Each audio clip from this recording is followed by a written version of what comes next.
Hello, I have this nice little pile of art materials to show you today, so I'll get stuck in and open them up. My art buddy Jerry has been doing lovely vivid paintings with these Rowney FW acrylic inks, and when I was in town this past week I popped into an art shop and picked up 3 of them.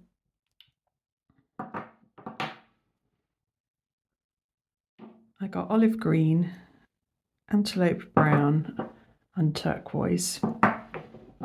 I thought they'd be good landscapey colours just to give them a go.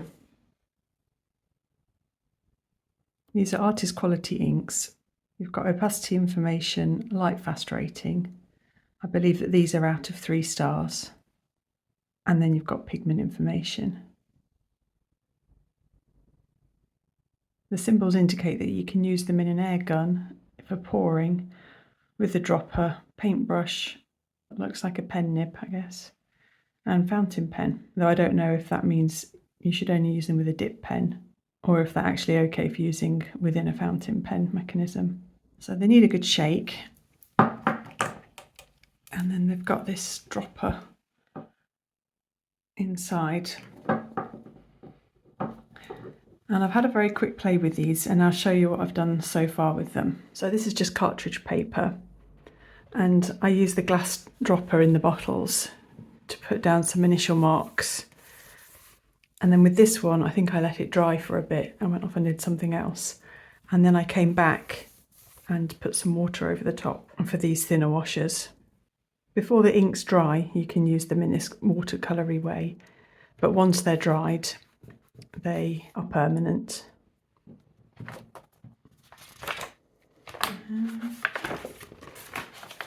So yes, these were just super quick splodgy drawings trying out the inks, but I really enjoyed them.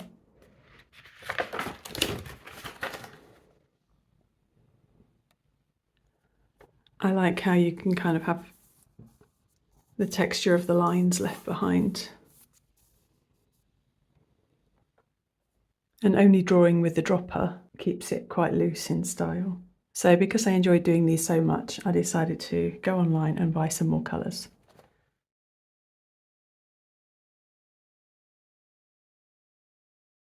I bought these ones from Cult Pens. I mainly got colours that I thought I'd enjoy using in landscapes, so I didn't particularly choose them with a mixing palette in mind. Though I've got magenta. I haven't got yellow, but I've got yellow ochre. And I've got processed cyan, so I could probably get a decent range of colours if I needed to. I'll put these to the side for now and swatch them out later in the video. Something else which I bought recently was this book, Steal Like an Artist by Kleon. It's short and sweet and I read it in a couple of sittings already and I absolutely loved it. I found it really motivating. And although it doesn't sound that great to be stealing, it actually discusses where we get our inspiration, motivation from, and some of the processes that we can go through to increase our creativity and get on with it. I love the graphics in it as well. I found it a thoroughly engaging book and I'm looking forward to going through it again and letting things sink in a little bit more. The only problem I've found is that the binding's glued, because I'm quite an enthusiastic reader with my books and not overly careful. Some of the pages have come out a little bit. But I thoroughly recommend it as a motivating read.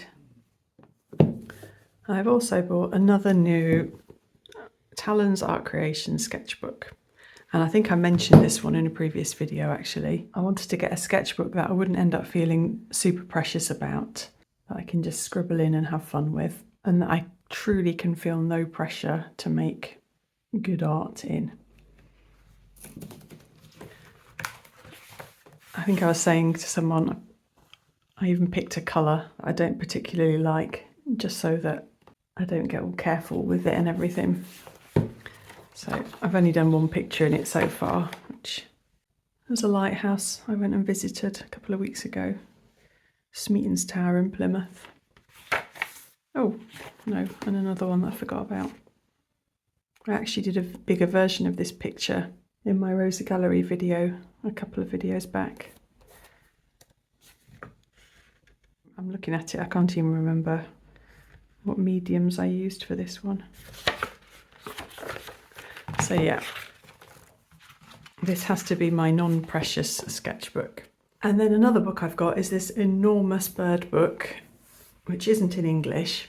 I saw another artist using it briefly. I think it might have been Kate Moody, but I do really like drawing birds.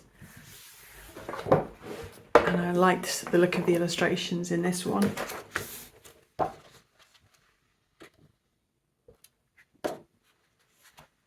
There's just a huge amount of inspiration in here. And I like the background illustrations as well.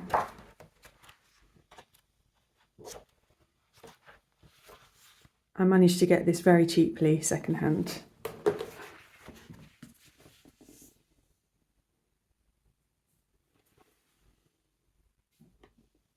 And then I have a very exciting parcel from Jackson's Art. I was really lucky, most of this is paid for with affiliate credit. So thank you so much again, as always, for people who use the links in my description boxes below videos, because it enables me to try out new things that I wouldn't otherwise.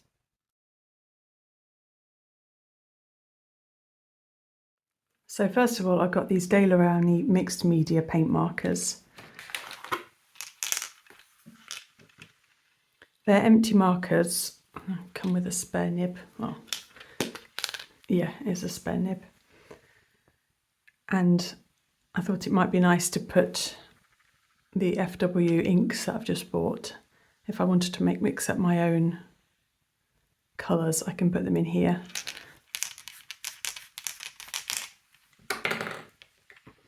So it sounds like, whoop, yeah, there's a couple of glass ball bearings in there, and you've got like a spring element there.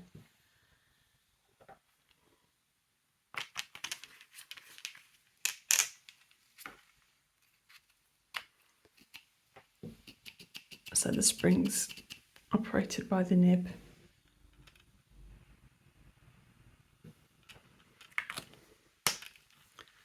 But I thought they'd be a lot of fun to have a play with. They were reduced at the time that I bought them on Jackson's Art. And then I have some paints. In the Black Friday sale on Jackson's Art, I bought the Holbein's 18 pack of artist squash paints, and I absolutely loved the consistency of them and how they swatched out. So I decided to buy a few more of the colours.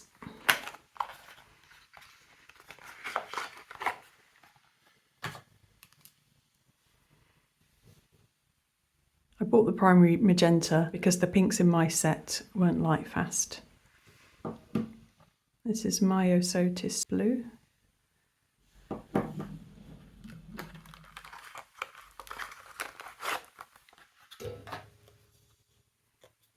And then there's this gorgeous pale coral. Cork yellow. Oops. And I got russet green. So again, I'll swatch those out a little bit later in the video. And this is something that I'm quite excited about. I've had my eye on them for quite a while now, but the timing's never been right. Either some of the colours I wanted were out of stock, or I just wasn't putting in an order at that time.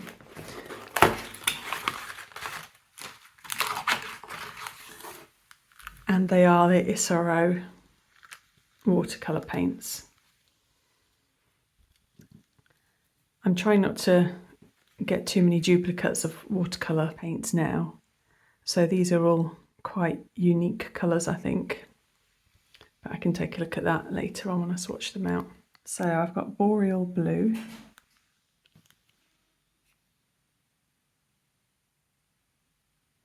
Which is PB29, but I think it's got some pearl in it as well. Then Nordman Green, which is PG7 and PV16.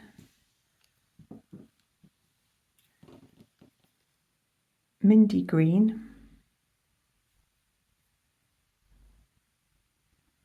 which is PY110, PG7 and pearlescence. Powdery Rose, PW6, colon 1 and PR122. And then Eternal Summit, which on the website looked like a pale blue. So it's PW6, PB36 and pearlescence. So I am very excited to swatch those out in a little bit. And then I've also got an Gallo paint, which is Verdaccio. This lovely muted green paint that I wanted to try out. The Gallo paints were reduced on Jackson's website as well when I bought them a couple of days ago. Finally, I've got this book, The Landscape Painter's Workbook by Mitchell Albala. I'm not sure if I'm pronouncing his name right, sorry. And this book really appealed to me after I'd seen a flick through of it.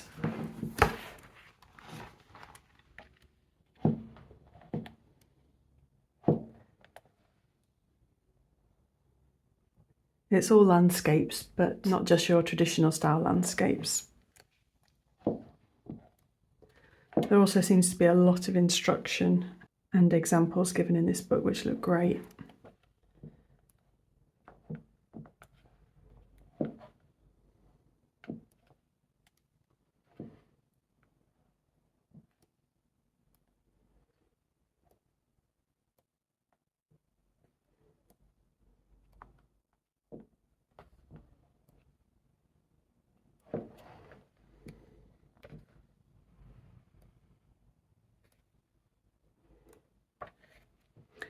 It made me laugh because when I first opened the book, I opened it to this page with the viewfinders in, and that's what we'd been doing last week in St Ives on my art course.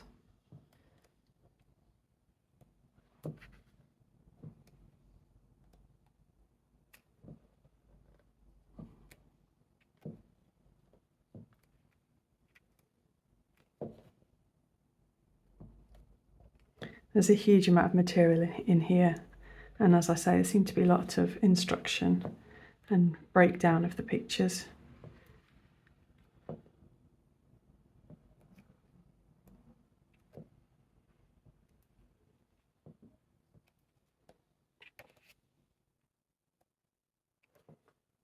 There's also quite a few mediums in here as well.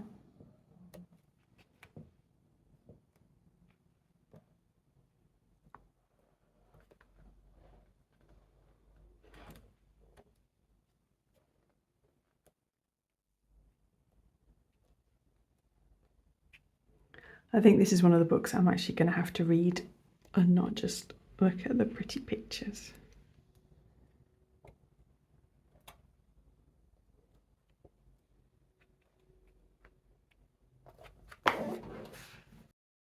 Yeah, that looks wonderful. So first off, I'm dying to have a scribble with these acrylic inks. I can already tell this is not going to be a neat and beautiful swatch sheet, so bear with me.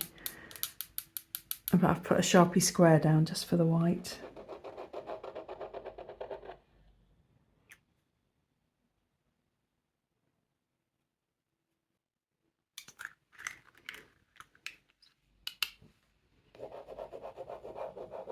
So that's what I mean by drawing with the dropper. And obviously you can squeeze it harder if you want a bit more ink flow to come out. That's quite a bright yellow ochre.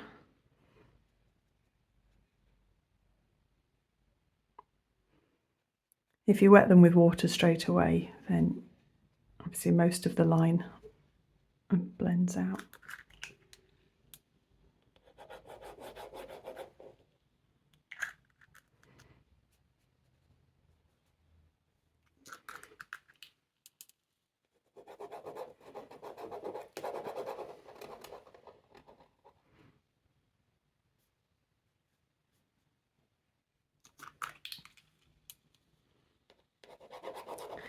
I didn't realise when I bought it, but this actually looks like it's a shimmery one.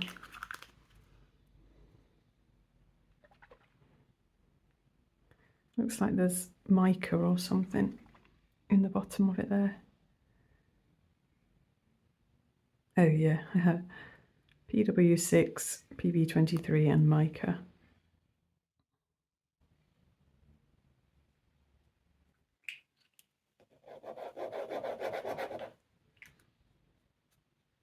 Oh, that's lovely.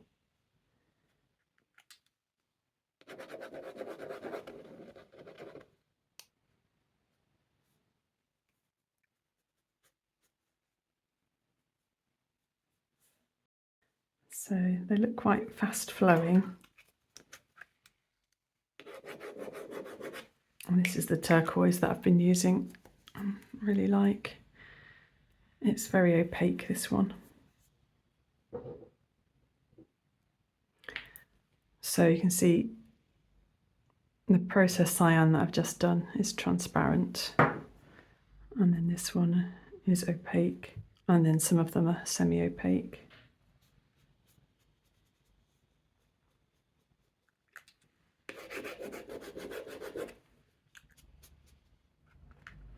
And this is the gorgeous olive green that I've been using already as well.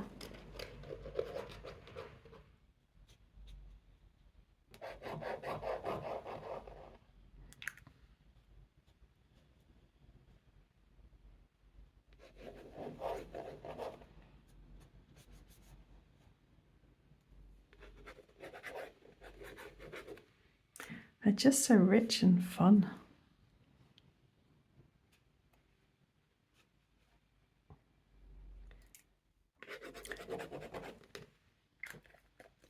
This is the antelope brown that I'd bought earlier as well. It's kind of got a greeny tinge to it.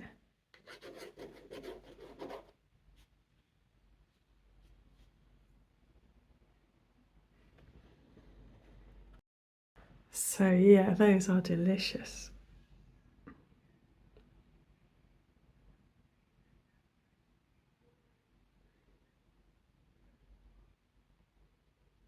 I'm just interested to quickly see how they mix as well. So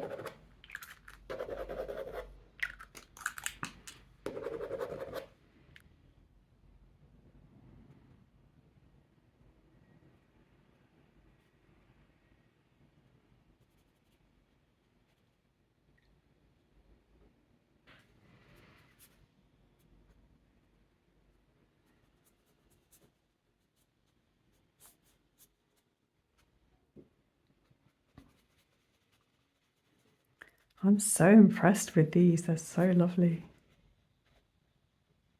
Ever so pigmented.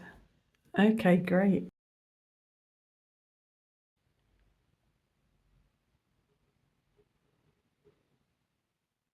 And next I'll take a look at my new Holbein Gouache colours. So this is the set I'd got in the Jackson's Art Black Friday sale for £23, and they're the 5ml tubes. And these are the larger tubes, which contain 15ml, and these are £5 each. These are the colours in the 18 set that I've got.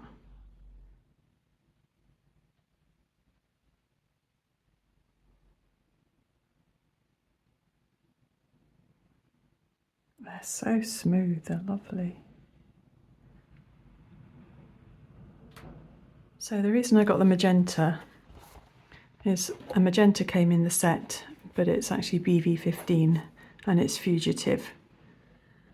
Whereas the primary magenta is 3-star out of a possible 4-star, so it's got much better light fast.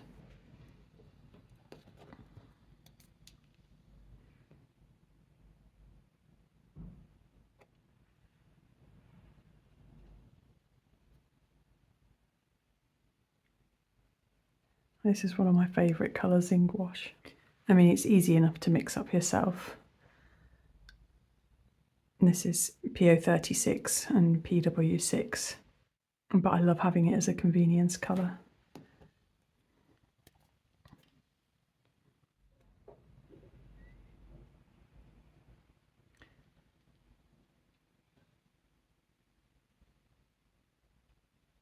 That's an amazing colour.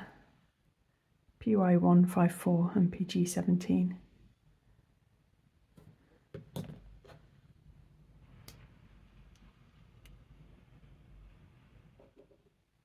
And obviously I'm mad keen on my olivey greens.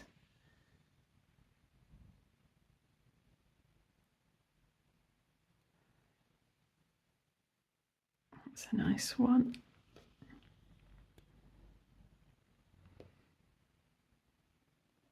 And this Myosotis blue could easily be mixed up from an ultramarine blue and white. In fact, what? It's PB29, quite it's tiny. It looks like PB29, oh okay, yeah, PB29, 60, so ultramarine and indanthrone and white. But again, it's just a really nice convenience colour that I like having. So the cork yellow, there's the lemon yellow and the leaf green.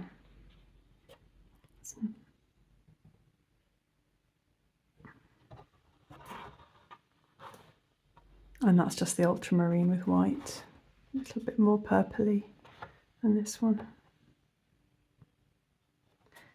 Yeah, I'm really pleased with those. Okay, let's look at the Isaro paints next. Sorry, my handwriting is shocking today.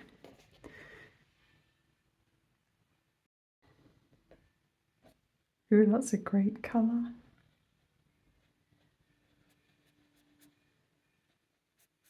Just changed my water, I've got a bit of yellow in it.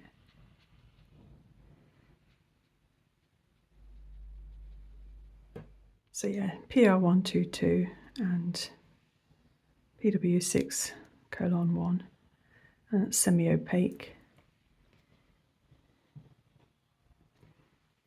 Wow. Mindy Green's just such a cool name. Oh, that's an interesting one.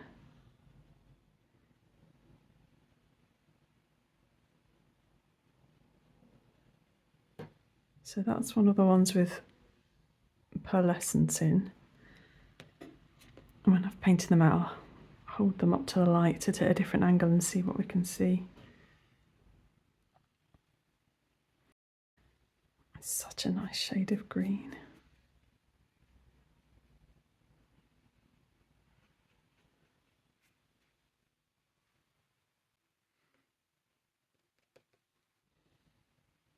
There's a little bit of separation in that one.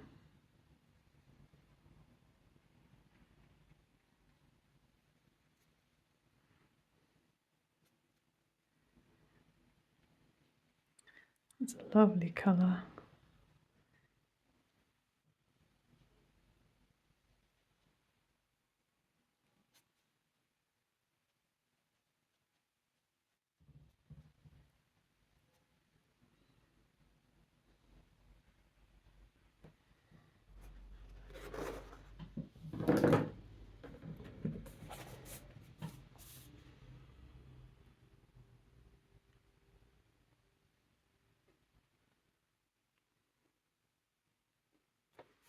So looking at them just like this, oh, there's a nice bit of separation in the Nordman green going on. Oh, those pigments again. PG7, PV15, sorry, PV16. Yeah, you can see the violet coming out. I can't see very much pearlescence, which actually I'm quite glad about because it was just the colours themselves I wanted them for. And this boreal blue is separating and granulating really nicely. It reminds me a little bit of A. Gallo's Notturno. I'll let them dry a bit more and then I'll compare them to paints that I've got in my swatch folder.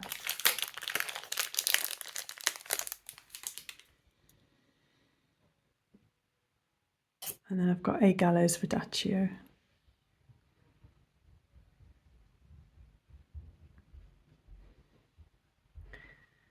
It kind of reminds me of Rembrandt's Dusk Yellow.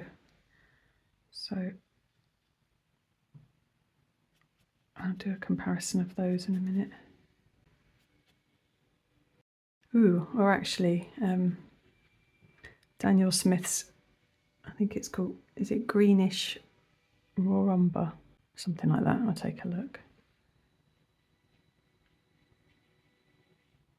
And just a very muted, natural, earth-looking colour. So I've got up my new swatch folder. Here are my pinks. And the Isaro powdery pink, sorry. It's closest in colour to Daniel Smith's Duochrome Hibiscus, but a lot more matte and a little bit cooler, I think. It's really nice. And then the Mindy Green, I haven't really got anything exactly like it. It's kind of browner than the PY 150s, greener than the Yellow Ochres. Yeah, it's a lot more yellow than the PY 129s. So yeah, that's a nice, unique one. And then the Nordman Green is kind of similar to A. Gallo's Harbour Blue, but it has this purple separation. So again, I don't really have anything like it. And then finally the Boreal Blue, which is absolutely lovely. This is the A. Gallo's Notturno that I wondered if it was similar to, but it's a lot bluer than that. It's kind of somewhere in between Eterno and Daniel Smith's Moonglow, actually. So yeah, again, really pleased with that one. Oh, I've missed out Eternal Summit. Let's have a look. I don't really have anything like the Eternal Summit. That's what Earth Green Cool from A. Gallo is like. Then it's Copper Blue from A. Gallo is much, much greener.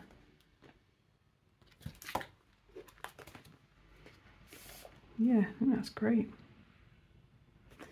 Then I'll look for Verdaccio. So this is the Rembrandt Dusk Yellow that I wondered if it was similar to, but it is greener, the Dusk Yellow is. And in fact, it's probably most similar to the Daniel Smith German Greenish Raw Umber that I was talking about. Though again, this is actually greener and not identical.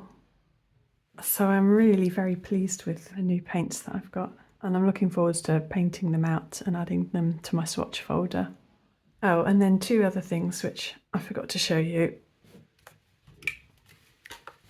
I've bought these two spray paints. Over the past week I've been putting my Rosa Gallery and Roman Szmal paints into old pencil tins. I've transferred all of my pencils into large pencil cases.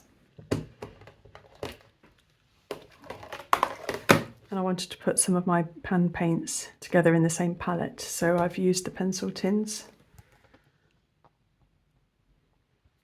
But I thought it'd be nice to spray paint the outsides of the tins.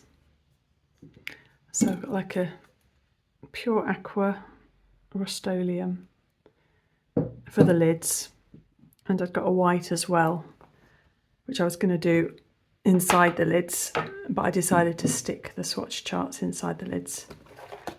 But I can do the bottoms with white if I want to. So that'll be a fun project for another day, maybe when the weather's a little bit more sensible outside.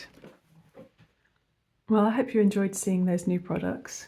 I'll link to all of them in the description box down below. Thanks so much for joining me. Bye!